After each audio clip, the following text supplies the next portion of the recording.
नमस्कार, मैं GRS news के लिए गिरीश सिकरट। आज छठ का महापर्व है। लोक आस्था के इस महान पर्व पर जो कभी सिर्फ पूर्वांचल या बिहार के लोगों का पर्व माना जाता था, आज इसकी खुशबू न सिर्फ देश के विभिन्न प्रांतों में, यहाँ तक कि विदेशों तक में, जहाँ जहाँ हमारे पूर्वांचल भाई बहन रहते हैं, उन्होंने वहाँ तक फैला दी है। आप सभी लोगों को लोक आस्था के पर्व छठ पूजा की हार्दिक शुभकामनाएं। छठी मैया आप सभी लोगों के मनोरथ को पूर्ण करें और यूं ही आपको कर्तव्य पर चलने के लिए प्रेरित करती हैं। आज का ब्लॉग मैं इसी पूर्वांचल पर केंद्रित बता रहा हूँ। पूर्वांचल के लोग रोजगार की तलाश में दिल्ली की ओर रुख करते थे। यहाँ आके वो बहुत ही झुग्गी झोपड़ियों में अपना जीवन का निर्वाह करते थे। एक तरह से मैं ये भी आपको कह सकता हूँ कि दिल्ली में झुग्गी झोपड़ियों की शुरुआत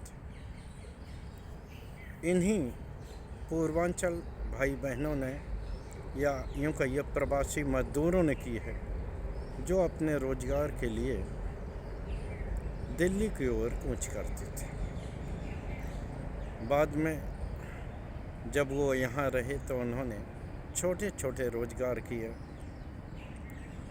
नौकरी की, रिक्शा चलाए, रेहड़ी पटरी पर रोजगार किया, लेकिन अपने मान सम्मान से कभी भी समझौता नहीं किया। भले ही वो गरीब रहे हों, पैसों में कमज़ोर रहे हों, लेकिन उन्होंने मान सम्मान से कभी भी समझौता नहीं किया। उन्होंने मेहनत की, छोटे से छोटे धंधे किए, लेकिन कभी भी उन्होंने इस तरह का कोई काम नहीं किया कि जिसको लेकर उन्हें खुद के समाज से नज़रें छुपानी पड़ी हों।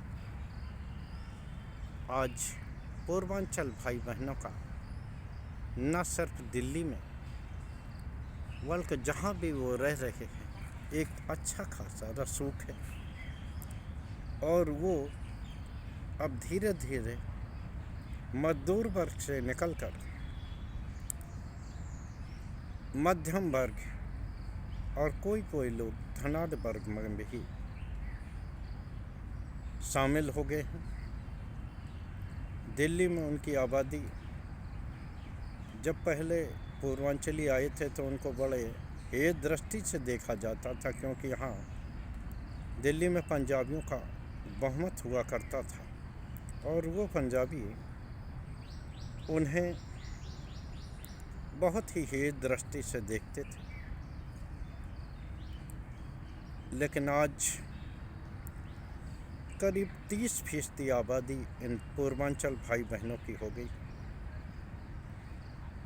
जिसको लेकर अब ये लोग एक वोट बैंक के रूप में तब्दील हो गए और इन्होंने इतनी ताकत हासिल कर ली कि कोई भी इनको नेगलेक्ट करने के बाद अपनी राजनीति को अच्छे से नहीं चला सकता। पहले ये सभी पूर्वांचल भाई बहन कांग्रेस के साथ मजबूती से खड़े होते थे। कांग्रेस की लगातार यहाँ सरकारें रहीं और एक ताकत के रूप में कांग्रेस ने दिल्ली पर राज किया। जब इन्होंने अपने मत एवं समर्थन को आम आदमी पार्टी के तरफ घुमाया तो आम आदमी पार्टी भी 10 वर्षों तक सत्ता में रही और देश के लिए एक नज़ीर।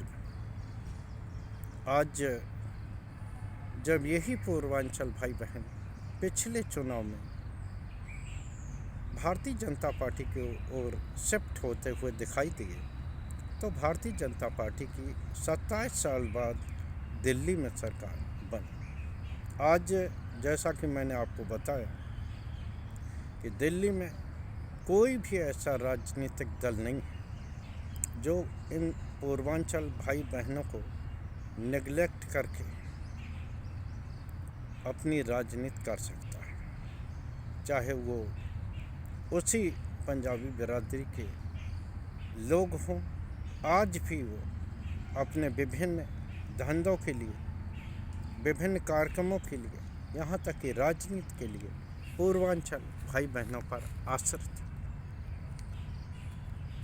ये वोट बैंक का ही प्रभाव है कि दिल्ली सरकार ने छठ पूजा पर सार्वजनिक अवकाश की घोषणा की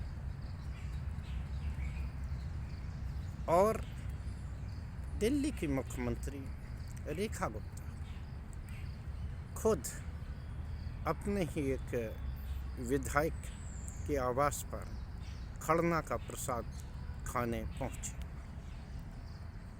पूर्वांचल भाई बहनों की इस एकता ने राजनेताओं को भी विवश किया है कि वो भले ही छठ पूजा का मतलब न समझते हों, छठी मैया की महिमा का बखान न जानते हों, लेकिन चूँकि उनको राजनीति करनी और पूर्वांचली भाई बहन एक बहुत बड़े वोट बैंक के रूप में ताकत उन्होंने हासिल की है, लिहाजा उनको कोई भी नेग्लेक्ट नहीं कर सकता। आज सरकार में न सिर्फ कई पूर्वांचल के लोग मंत्री हैं, विधायक हैं, यहाँ तक कि दिल्ली के सांसद भी हैं। निश्चित तौर पर फिर एक बार पूर्वांचल भाई बहनों से ये निवेदन है कि आपने एक वोट बैंक की ताकत हासिल की है,